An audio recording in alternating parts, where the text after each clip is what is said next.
One of the first lessons a lot of us learned growing up, buckle up for safety. As a matter of fact, there are a lot of jingles and catchy little tunes to get our little ones on board. Yeah, and that's the message our next guest wants to spread. Buckle your seatbelt. Now, it might seem simple, but for her, she has seen firsthand the devastating impact the lack of a seatbelt can have. She's also seen the life-saving power of a seatbelt. That's why she's made it her mission to get everyone to comply. In fact, it's Amber Haight's platform as Ms. America Woman. Amber, thank you for being here this afternoon. No problem. All right. Well, first of all, congratulations. Yeah. Thank you. And tell us about the Ms. America Woman program. So it's through Pageant Gals, which is an online pageant program, which is the sister pageant to the Miss America Super Pageant. And our national title or platform is Buckle Up for Safety. Wow, nice. Now let me ask you something here. In addition to your new national title, congratulations. Thank you. You are also a firefighter and an EMT in Maryland. Yes, I am. What in the world made you want to serve your community like that? Well, so one of my previous titles was Miss Queen Anne Hillsborough Volunteer Fire Company Fire Prevention Queen. And I got to see the great works that the ladies and gentlemen of that fire company and all of the different companies in Talbot, Queen Anne's, and Caroline counties do. And so I joined with them when my year of reign was done because I saw what it is. And with those counties, it's 100% volunteer firefighters. So it's like, if you're not going to do it, who's going to show up? So that mindset kind of is what got me into firefighting and being an EMT. You are the best. Yeah, thank you. Thank you for doing that. Yeah. Okay, so this is where your platform of seatbelt safety comes into play?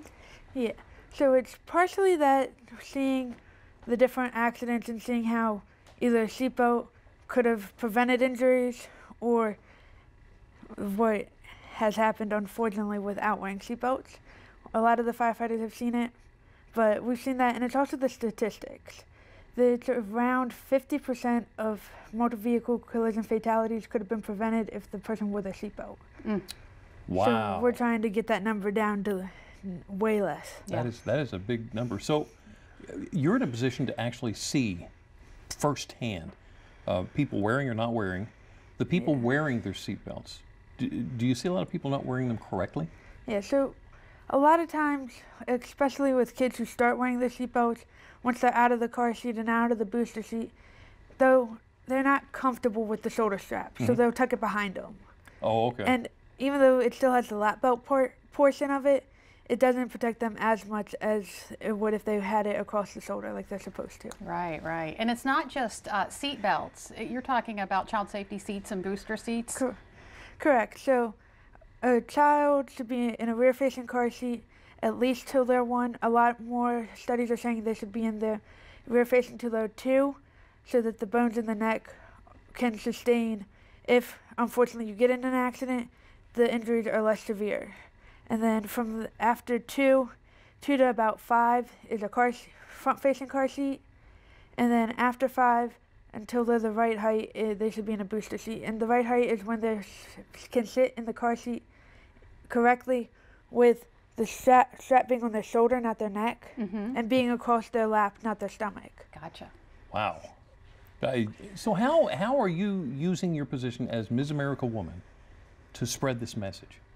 So right now, I'm going around to the different fairs and stuff in the community and spreading the message, but also I'm trying to get with the story times at the local libraries. I'm working with them to set up a time where there are a lot of those books that are geared to children, so we read it to them and explain to them the importance of wearing their seatbelt.